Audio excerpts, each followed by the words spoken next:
Hey punks, Groompy here. And you got figured here in the producer chair? Welcome to Beyond the Pit, the show where we talk about music, life, mental health issues directly with artists, experts, and survivors.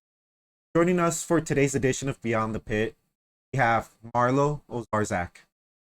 Figured, give him the rundown. Hey punks, just a reminder, you can find all this and all of our Beyond the Pit interviews on the official RockMental YouTube channel. Also, you can find them on Spotify, Apple Podcasts, and Amazon Music. Also, be sure to follow at RockMental Official on pretty much all of the social media platforms to get notified when the latest Beyond the Pit episode drops. Groompy? All right, let's get to it. Marlo is an indie folk artist from Chicago, Illinois. She's been releasing music since 2019, I believe. She has a soothing sound with powerful lyrics. Her ability to take you through a story and get you in your feelings is simply amazing. Her record Cities captivates you with the story and emotions of moving to a big new city and not knowing if that's what you want to do.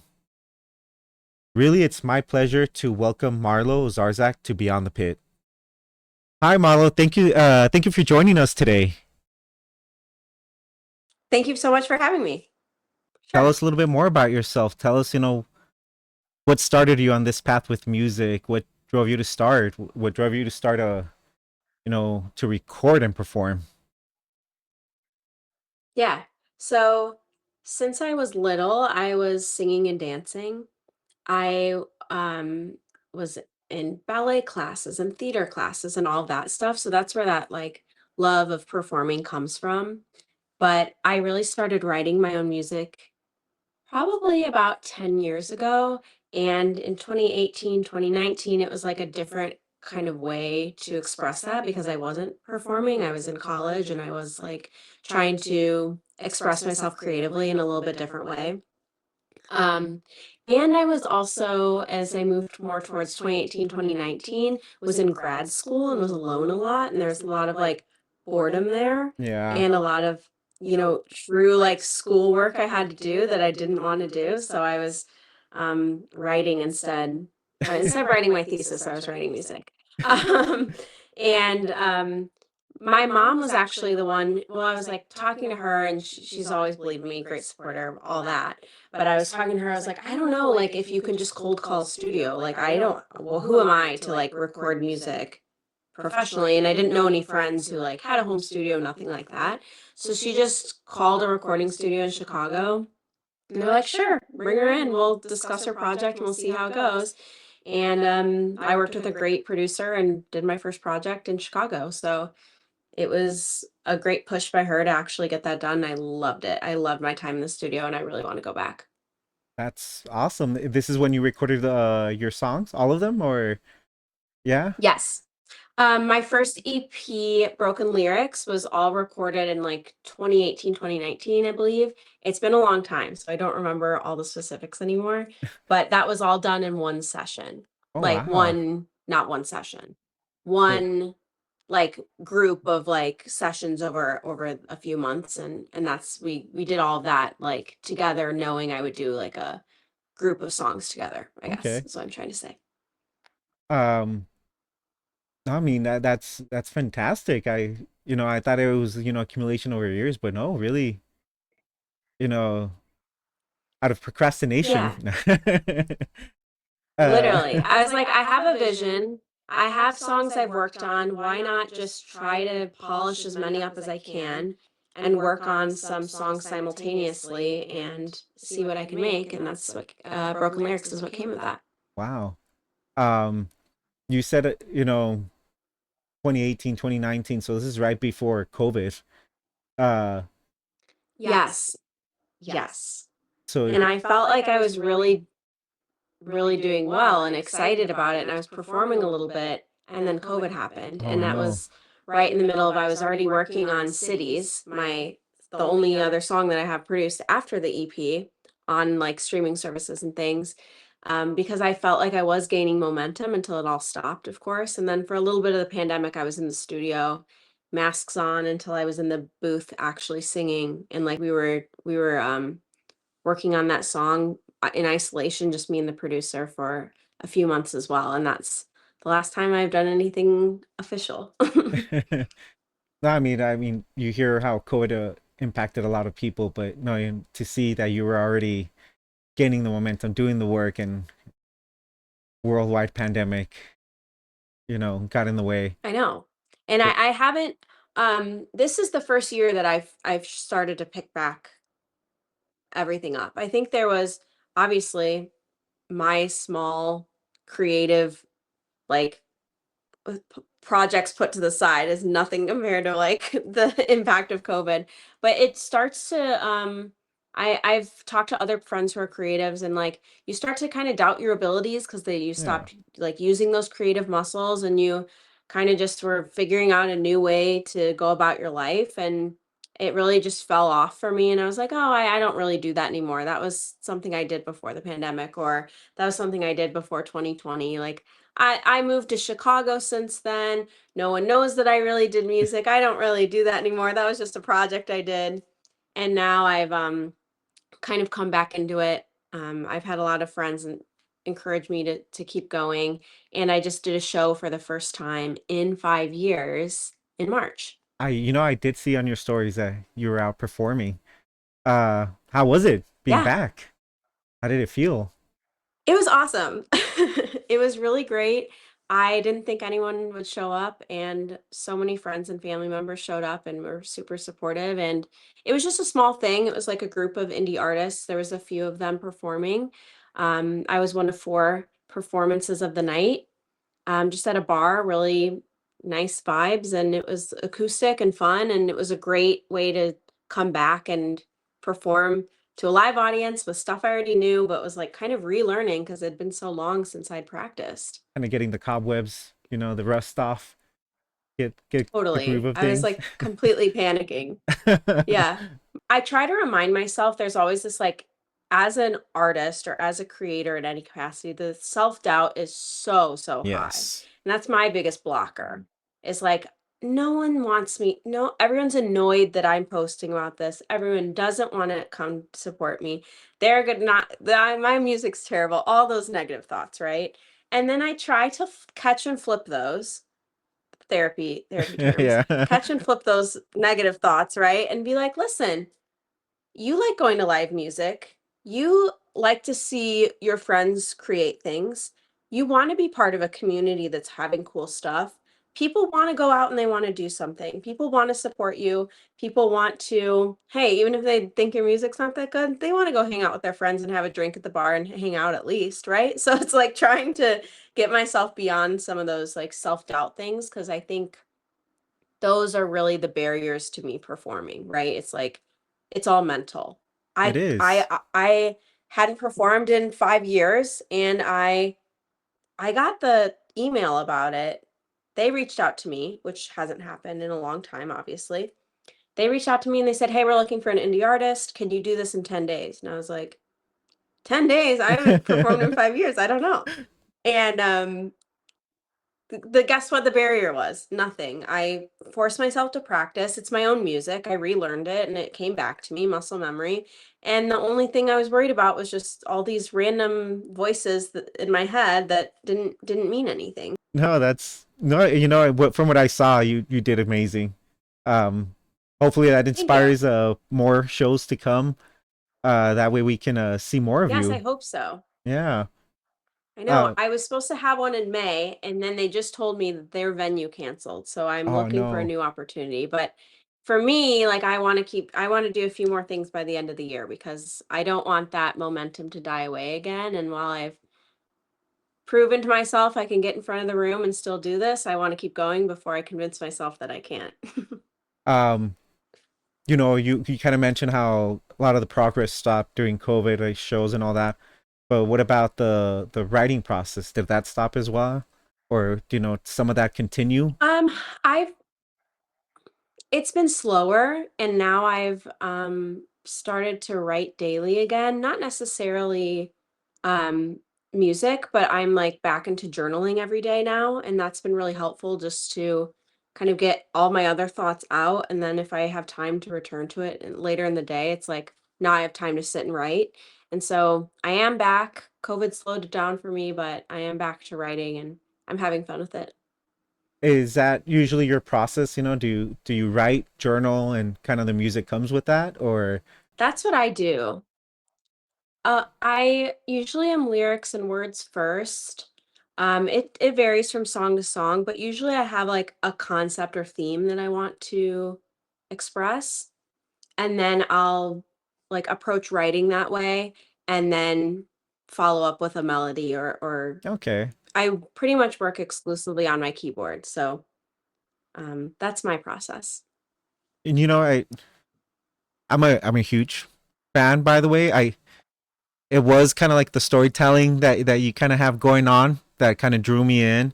So it Thanks. doesn't surprise me that you put such thought into your words. Um, but you do have, you said it yourself, it's kind of like acoustically. I I wouldn't want to pin you down to a certain genre. It sounded kind of folkish to me, but I mean, tell me about your influences. Yeah. What kind of has influenced your style? Yeah, that's a great question because people ask me like when they're like, "Oh, you make music? What kind?" And I'm like, I Yes. don't know what to say because to me I just say like singer-songwriter because it very much is like Yes. piano first in my brain. And so I think I lead with piano. At least I that's what I bring to the studio and then they help me like figure out what other elements it needs. But I also really like strings and I love guitar and I do like a folky element. So I love pop music, like full on. I know, like we talked about favorite artists, and this is all I would also like to say, departing greatly from the music I've heard you guys listen and review on your show. So I'm happy to be here and discuss something completely different because I love pop music, I love folk music, and even though mine's not super like dance floor poppy, that kind of genre, it is does have that like almost ballad feel.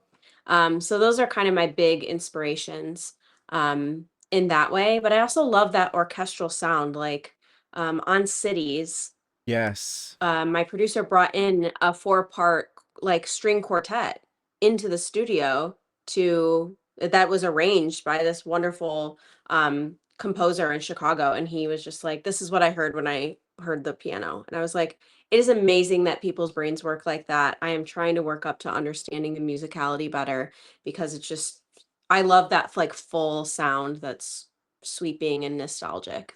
And you know what? Speaking about cities, it really, I that song just kind of stuck with me as soon as I heard it. It's still on my playlist that I play daily. Yay. Um, but that's amazing to hear that. It just somebody, this quartet came in and I don't know, sounds kind of jazzy in a way where they just came up with something Yeah. and it sounds so great together.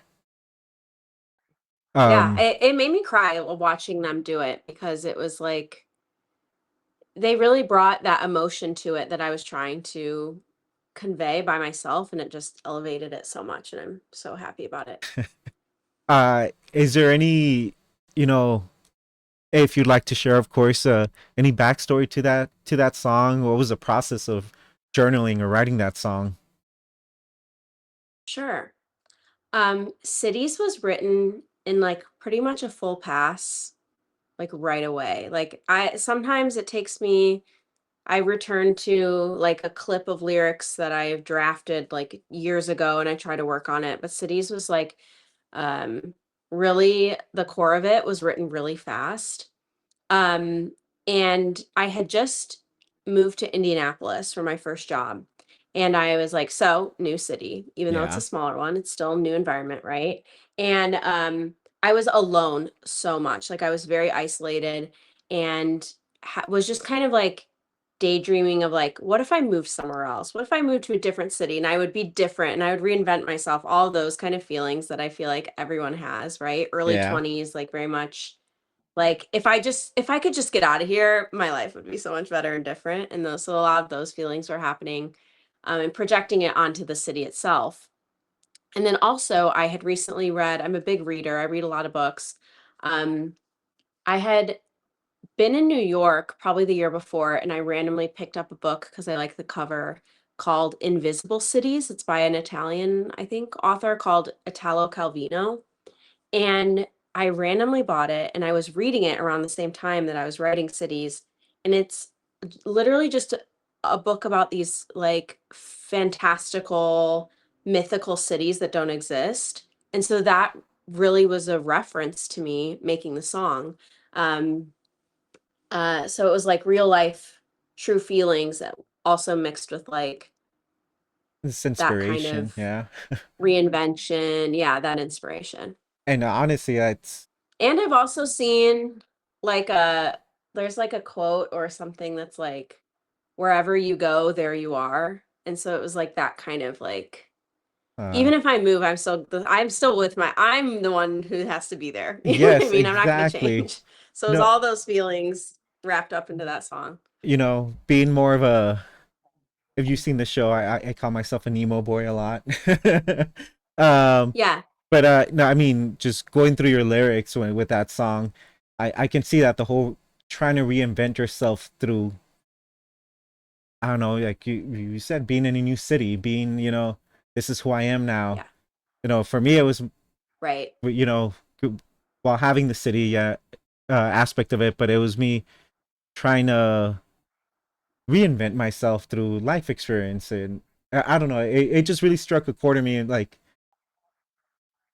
you know, trying to be somewhere where you think you should be and thinking that's going to Yeah. bring your happiness. But in the end, you Right. more looking within, which I Yeah. I think it's kind of like what you were alluding to there at the end. Wherever you are, you still have to be you. So Yeah, yeah, exactly. You're still stuck with the same struggles internally that you're working through, right? Like, yes, even yes. if you're getting that like little serotonin boost by doing something fun I mean, or and moving somewhere. speaking of quotes, one of my favorite ones is and I don't want to say where it's from because it's a cartoon, but uh, it talks about we're always looking for that joy or that light, but a lot of times we forget to look for it within. So Yeah, absolutely. it really kind of struck a chord in that sense to me with cities. It just, I don't know, it's a really beautiful song. Um, Thank you so much. yeah. Um, going off that topic, yeah, here at RockMental, we try to talk a lot about, our mental health. It's a huge component of the show, and how these songs kind of shape our like weekly or yearly, or how our mental health is going through that time. Um, I kind of wanted to ask you, your music, what kind of role, if does mental health play to your music, or your music to your mental health, vice versa, your journaling, if that being your process. Yeah. It's a really, really big component of my EP thematically. I think like mental health struggles in that way. There's like a lot of like allusions to loneliness, being lost, struggling with those kinds of themes. And that's where a lot of those songs came from. And I was like joking at my most recent show. I was like, these songs were written 8 years ago or whatever. Like, I'm doing a lot better now, but here's the saddest song you're probably gonna ever hear. Like, so like those early songs were very much an outlet for that kind of like those feelings, and was not doing well, pretty depressed around that era when I was writing them. But I always think that out like creating something, like you're creating this podcast, or even if you're writing in your journal every day, or something really small, like people love to cook, or like they Hmm. have their favorite recipe. It's like those small creative acts where you're outputting that energy just always makes me feel better. Like I'm in a much better place and routine of just like taking care of myself in that way, where I'm like trying not to doom scroll and trying not to be on Yes. TikTok for 7 hours, instead of just like take the 5 minutes and output something creative. It just makes a difference. So my music, sad. working through mental health issues quite often. But also, flip side, the act of creating it seems to help me a lot. And that's another part that really draws me And to I'm music and sure creation in general. I'm sure it's extremely rewarding, you know. And yes, putting these sad lyrics together, but being able to express them, being Yeah, able to showcase them. Um, I know one of our absolutely. And I really had no idea that people would feel the same way, I guess. I was like, I'm releasing these songs. I think they're pretty good. I like it. It made me feel good to write them. I think they came out beautiful. And then people will come to me like, I love I'm Lost. I feel like yes, I'm so lost. And I listen to that when I'm like upset or I'm thinking about this person and or like I just moved to Chicago too and I felt the same way about cities and blah blah blah. And it's simple and everyone says this, but it's like that's how you connect with people is it being is. real. So I appreciate the themes of your podcast because No, it's like no, it's true. Like everyone's even if they can't admit it, they've had loss in their life, whether it's a small disappointment or someone that they know dies or like we all go through the same thing. So I think it just helps to talk about it. and you know, it's one of our big messages, components to our podcast. You know, trying to get people to understand they're not alone. We all have these feelings, Yeah, and a lot of us, absolutely. you know, we live in a society where we don't want to make the people around us uncomfortable by expressing these feelings. You know, we don't want to burden anyone Right. else. But you're very right. You just Right. with your writing, just be able to getting stuff out. I it just you know it changed my life this past year completely. Being able to express that. Yeah, isn't it crazy? Yeah. I You feel so different, truly, because you feel like you're completely alone, that no one's ever had this thought before. And then if you start going to therapy and or start journaling or start going for your walk every day like they tell you to do, what all those like basic steps, you're like, this is so lame and is not gonna work for oh me. And yeah. then it always works. I know, right? And then you talk to your friends and you're like, oh, Who would think, you know, therapy works? right. It's like, Yeah.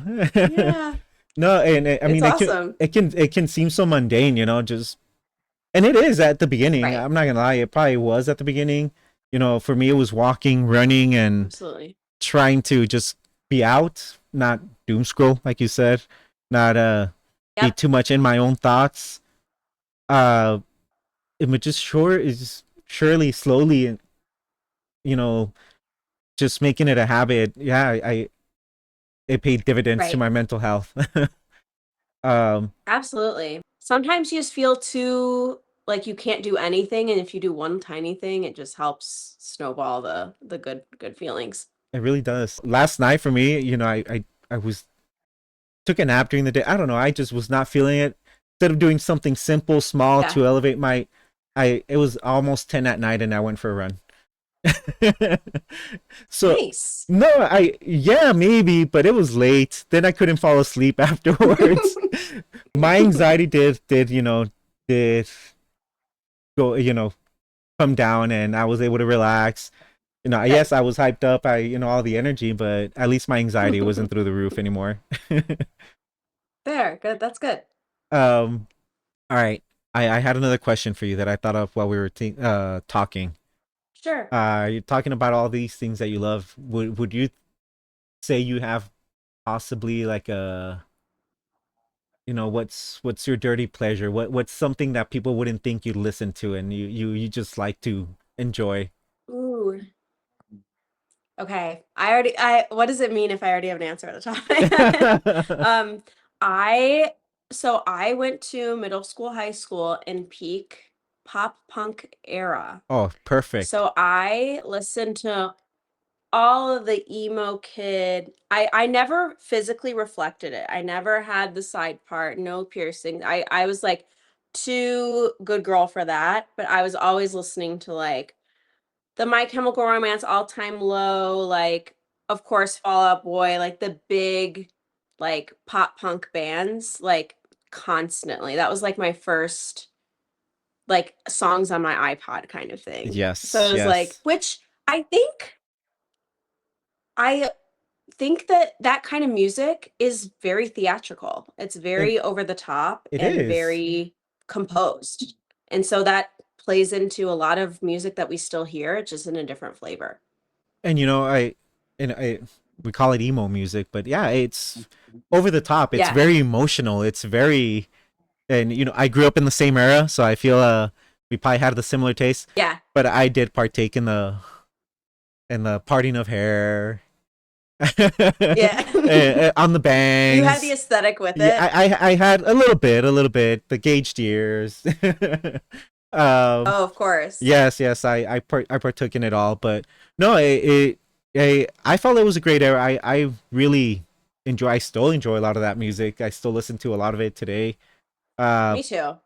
but yeah, I guess it would be a little bit more of a guilty pleasure for. No, I wouldn't say guilty pleasure, but Yeah.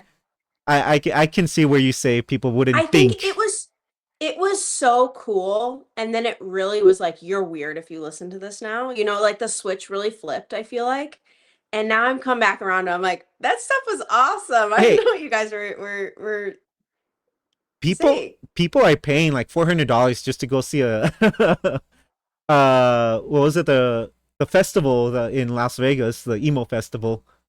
Oh, I yes. forgot what it was called. I don't Figure, know do what you it's know? called, but I know what you're talking about. Oh, When We Were Young. I think it's called the When We Were Young festival. Yeah. People are paying top dollar just to go Yeah. listen to emo music again. It's So it's it's coming back. I it's coming really back. and then, like, I mean, I've only been listening to Lady Gaga at Coachella, but I know Green Day was there. Like, I know that I've been seeing clips of some of these, like, kinds of things resurfacing, so, Yeah, yeah, Coachella's I the really that's my favorite kind of I haven't listened to this in a while. Let's pull that back out, and of course, I know every Oh word. yes, and you know it word by word, probably. Yeah. Yeah. Like, I can't remember anything important, but I still know all the words to I write sins, not tragedies. You know what I mean? Oh, It's like, how do uh, I who even who doesn't know the words to that? that It's you'd be surprised. Some it's people are like, what peak. is this? No. Now, you kind of told us a little bit, what's going on with you, so the writing's back up. You've had a live show, planning Yes. some other ones. Anything else you'd like to tell us? Tell us Marlo fans, what can we look for? I do have a website. It's called listentomarlo.com. I don't know the last time I've updated it though, but links to my streaming are on it. And my Instagram's the same, listen to Marlo, and TikTok if you're into that as well. So that's where you can find me on everything. And then if you're looking for me on Spotify or Apple Music, it is my full name. It's Marlo Owczarzak. My last name is Owczarzak. So that's how you can find me on everything. No, I truly don't want to take more of your time. Please, yeah, let us know if you do have any, like, if you're gonna put out that new music. We'll shout it out again. I truly am a big fan of your Thanks. music. Um, Whenever I do visit Chicago, I hopefully I'll be able to catch one of your shows. I would love that. Thank you so much for having me. We have the links to Marlo's music page on rockmental.com. Please give them a follow. Like we mentioned before, you can find all this and all of our Beyond the Pit interviews on the official RockMental YouTube channel and on Spotify, Apple Podcasts, and Amazon Music. Groompy? All right. Thanks for joining us on Beyond the Pit. Join us next time. We'll have another band that we're really excited about. We'll give you a heads up on social media, but only if you follow us at RockMental Official on Facebook, Instagram, YouTube, and TikTok. Groompy, out.